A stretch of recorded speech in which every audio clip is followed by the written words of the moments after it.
you asked, and this morning we have answers. Dr. I and Dr. J are here to give you some insights on those burning health questions you've been wondering about this morning. Good morning to both of you. What a pleasure to have both of you in studio. Always a pleasure.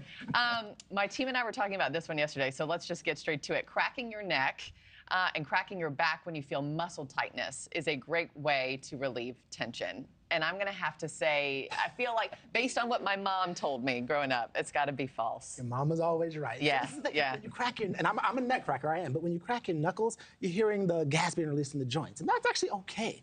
When you're cracking your neck or your back, you're doing it because of tension, right?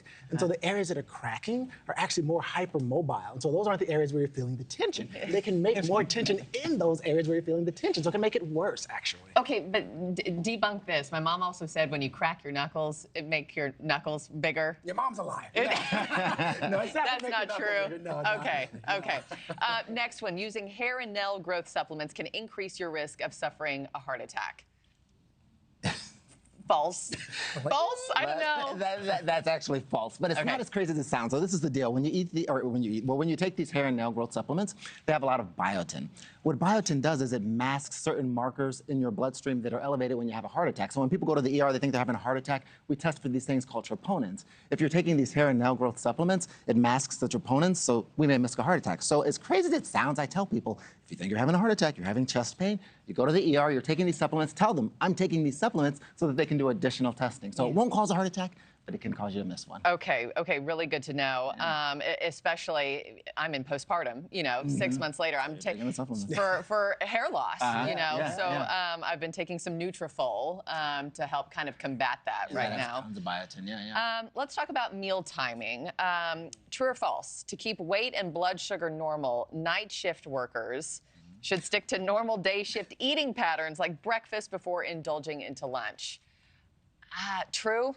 That's actually true. That's true. So it is well known that people that work night shifts tend to have more obesity, hypertension, heart disease, diabetes, all of that stuff. And it's not related to when you eat. It's more your circadian rhythms, which are thrown off, right? And so when your circadian rhythms are thrown off, you have more insulin resistance. So what they recommend is when you're at work, fast, or if you're going to eat, just have a small protein snack, but eat dinner at the normal dinner time, eat breakfast at the normal breakfast time, fast while you're at work. Okay, so I fast while I'm at work, but I have my last meal at about 2 or 3 o'clock. If you're supposed to stay on track, is it bad to have dinner at regular dinner time and then immediately go to bed at 6:30 when I need to go to You want to give it an hour or two. Give it an hour or two before you go to bed. You don't want to go to bed on a full stomach, but otherwise stick to those normal meal times. Okay, good to know.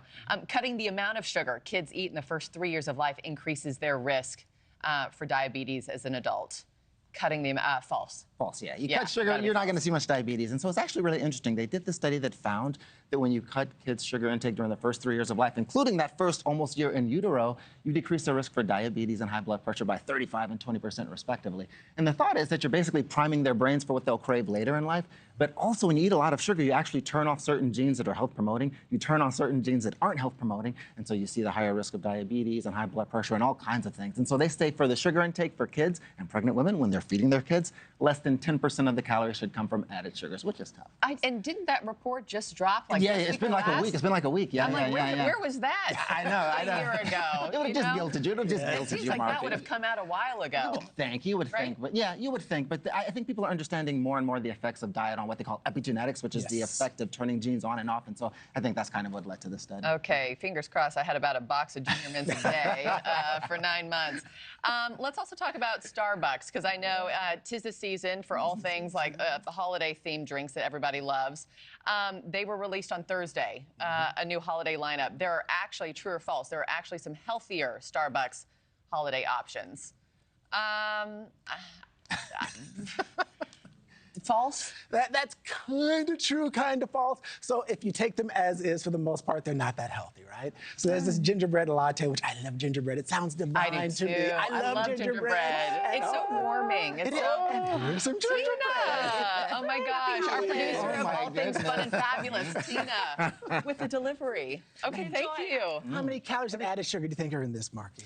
How many calories? Let me go with 450. Okay, about 310 to 350. Okay. And about 33 grams of added sugar, which is about 8 grams more than you should have the entire day. So as is, not a great option to do on a daily basis. But I bet it's delicious, right? Thanks for watching, everybody. Go to joinnn.com to find NewsNation on your television provider. Also, don't forget to click that red subscribe button below to get more of NewsNation's fact-driven, unbiased coverage.